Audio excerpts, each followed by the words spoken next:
दसरंतल चल पे ये यहाँ से लेके उधर तक जी पूरी बिक रहे हैं, बाहर के आ रहे हैं, ले रहे हैं। जहाँ जब लोग बोलते थे वो जब लोग बेच दिया। अच्छा 7 करोड़ में। देवप्रयाग जो है पहले तो ये है गया में चरण है, यहाँ पर नाभि है विष्णु भगवान की और बद्रीनाथ में सिर का भाग है। यहाँ पर हिमालय की सारी दल धाराएं मिल करके गंगा का निर्माण करती है। यहाँ पे जमीनें बिकती रही तो एक दिन ये चीज भी विलुप्त हो जाएंगी देवप्रयाग से। तो इसे क्या बोलते हैं जो कानों में पहना हुआ आपने? मुरकली। ये जमीन हमारे लिए सिर्फ जमीन का टुकड़ा नहीं है, ये हमारी यादें हैं जी, ये हमारी विरासतें हैं, ये हमारे पुरखों का जो सम्मान है, स्वाभिमान है, उससे जुड़ी हुई है। अभी मैं खड़ा हूँ देवप्रयाग संगम में। आज मकर संक्रांति का दिन है और आप देख सकते हैं कि पीछे वहाँ पर भीड़ लगी हुई है, श्रद्धालु नहा रहे हैं। मैं देवप्रयाग संगम पे इसलिए आया हूँ कि पिछले 5 सालों के अंदर यहाँ पे धड़ल्ले से ज़मीन बिक रही है। भूमाफियाओं की पैनी नज़र बनी हुई है इस क्षेत्र पर। वजह है ऋषिकेश कर्णप्रयाग रेल परियोजना का जो यहाँ पर रेलवे स्टेशन बनने जा रहा है, सौड़ रेलवे स्टेशन। उसके चलते हुए यहाँ पर जो यहाँ के भूमाफिया हैं वो ज़मीन बेच रहे हैं और यहाँ पर मैं स्थानीय लोकलों से बात करूँगा और जानूँगा कि ज़मीनी हकीकत क्या है, क्या वाकई में आसपास के क्षेत्र में ज़मीन बिक रही है। ऐसे में किसी ने बताया था कि यहाँ पे आप अशोक तिवारी जी से संपर्क करिए, उनके क्षेत्र में ज़मीन बड़ी तेज़ी से बिक रही है, उनके माध्यम से ज़मीन तेज़ी से बिक रही है। उनसे भी बात करूँगा, वहाँ तक भी पहुँचूँगा, लेकिन तब तक मैं कुछ स्थानीय लोगों से पूछूँगा कि वाकई में ज़मीन बिक रही है कि नहीं बिक रही है।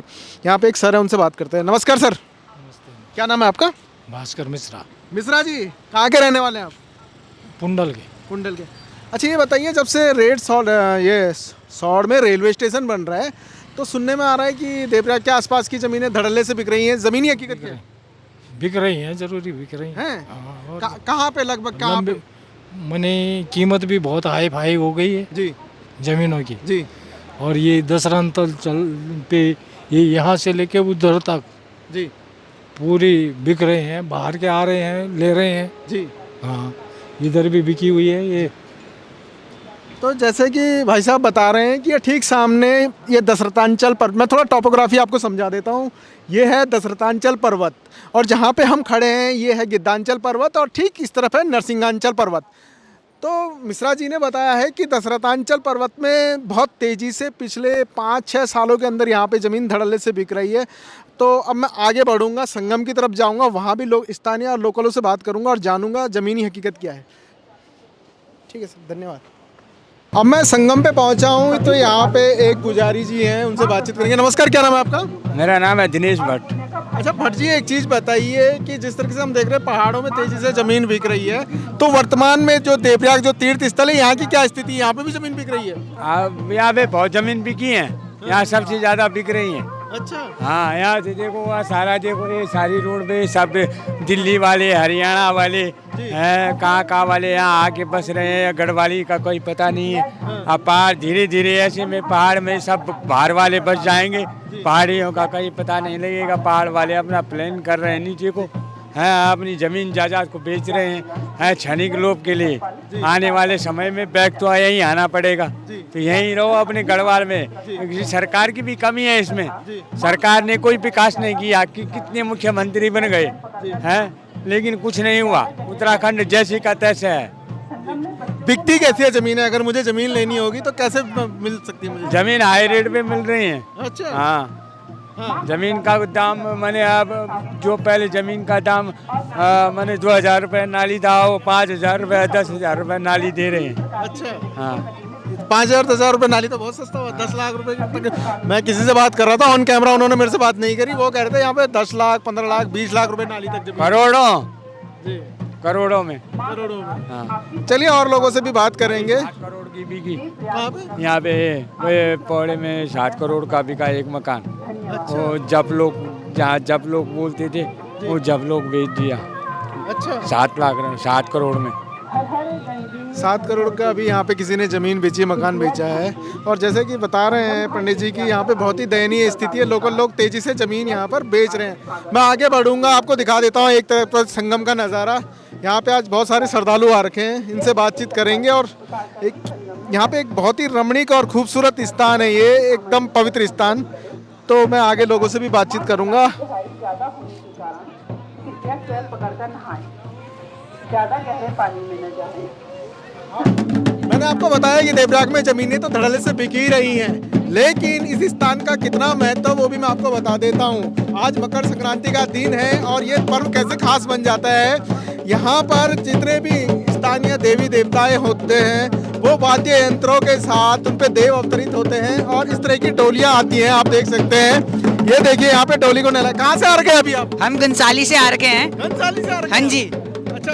और यहाँ पे सेम नागराजा की डोली है और यहाँ अभी स्नान करके अभी यहाँ पे हवन हुआ है और इसके बाद वापस जाएंगे अपने स्थान पे। वापस जाएंगे। कितने बजे चले थे सुबह आप? सुबह 10 बजे के आसपास। जी। तो आप पहले भी आए हैं डोली के साथ या पहली बार आ रही हैं?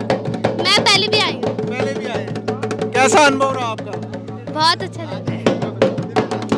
तो एक तरफ से भागीरथी आ रही है, एक तरफ से अलकनंदा आ रही है। मेरे लेफ्ट हैंड से भागीरथी और राइट हैंड से अलकनंदा, दोनों का यहाँ पे संगम होता है।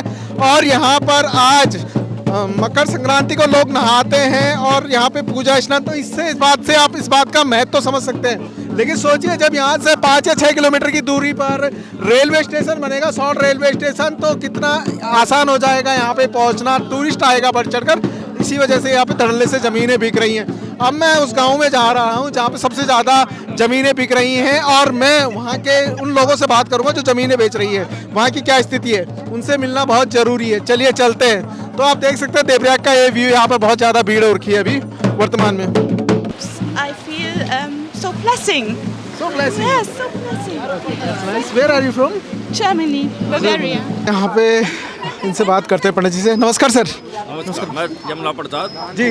देवप्रयाग संगम तीर्थ पुरोहित। जी अच्छा पंडित जी, मुझे ये बताइए ना, संगम का क्या महत्व है यहाँ पे देवप्रयाग? यहाँ पर संगम देवप्रयाग जो है, पहले तो ये है गया में चरण है, यहाँ पर नाभि है विष्णु भगवान की, और बद्रीनाथ में सिर का भाग है।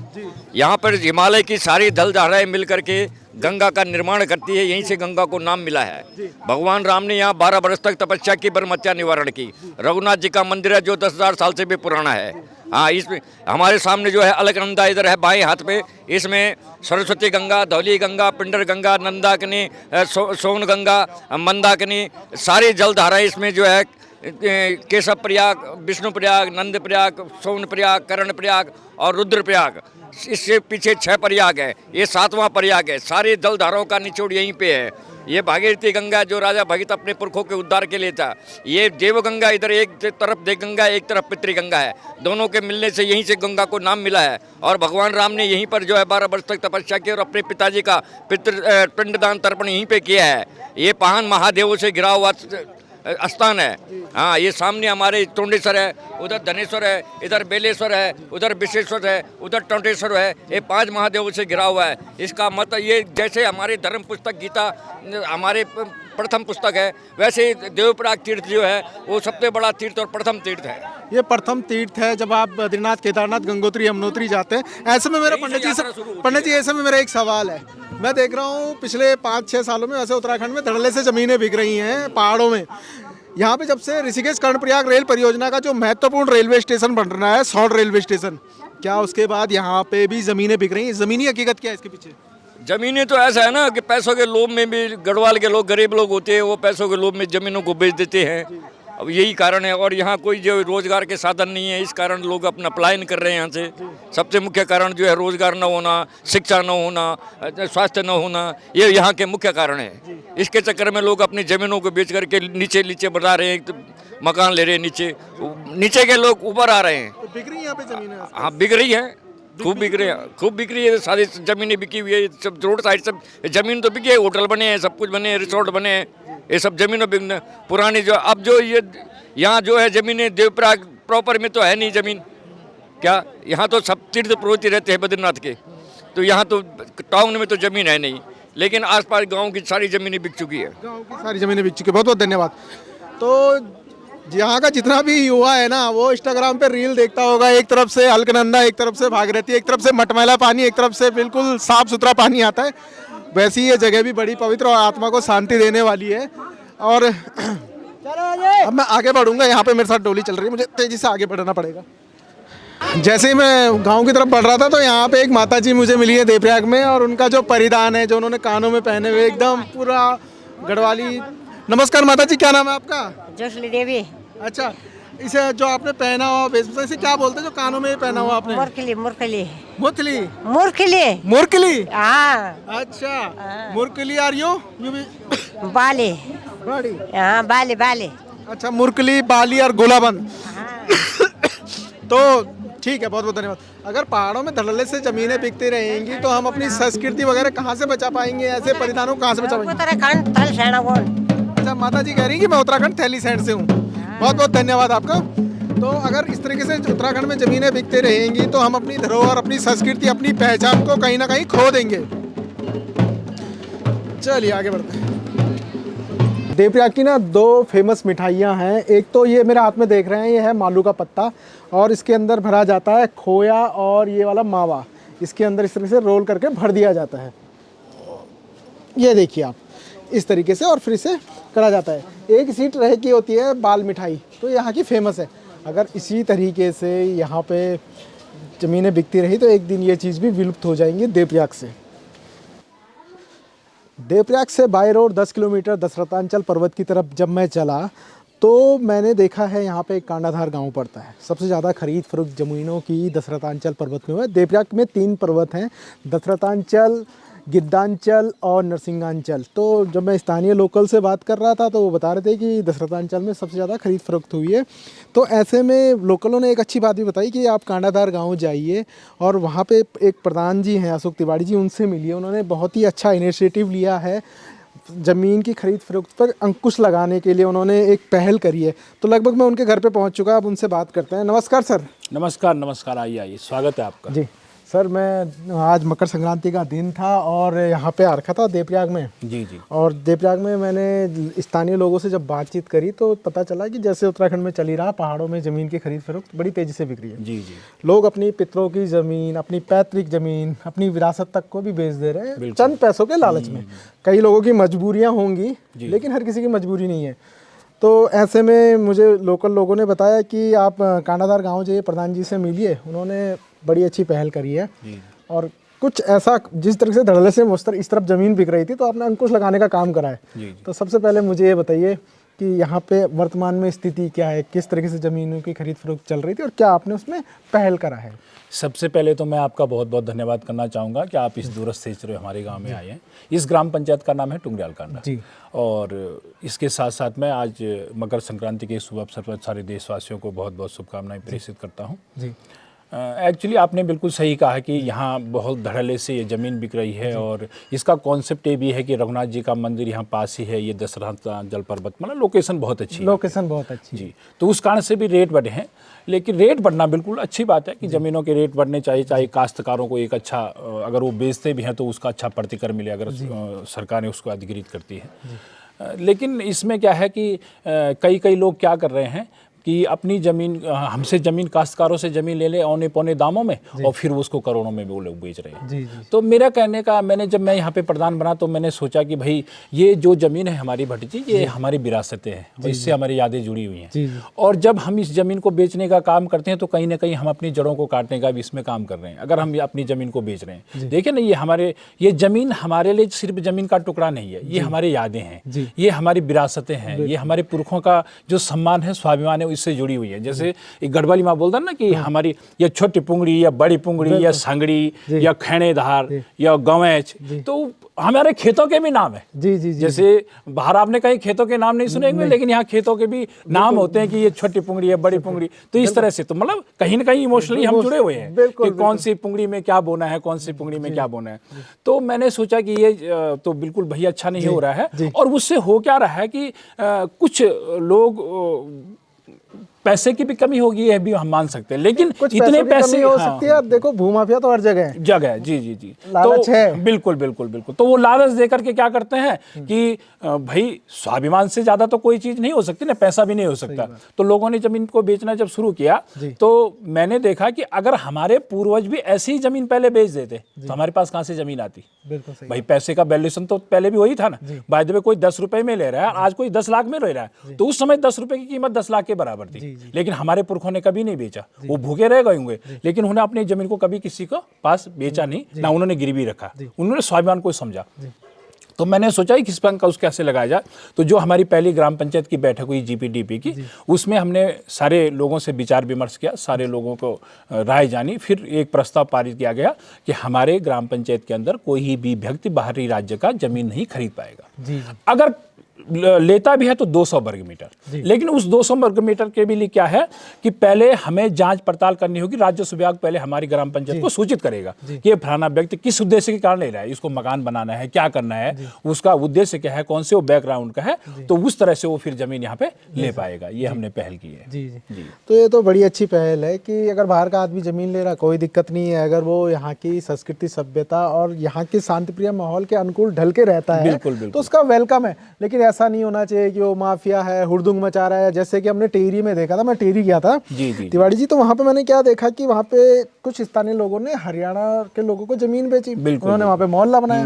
देखो अगर शांति प्रिय लोग हो तो कोई दिक्कत नहीं, वहाँ पे 3-4 बार गोलियां चल गई, फायरिंग हुई है। मतलब जहाँ पे आप आवाज जोर से नहीं लगाते, जिस क्षेत्र देवभूमि में, वहाँ पे गोलियों की फायरिंग तक हुई। अब हम मैं बात कर रहा था देवप्रयाग की, तो देवप्रयाग में जहाँ तक मुझे समझ में आया, मैं अपना बारे में बताता हूँ आपको।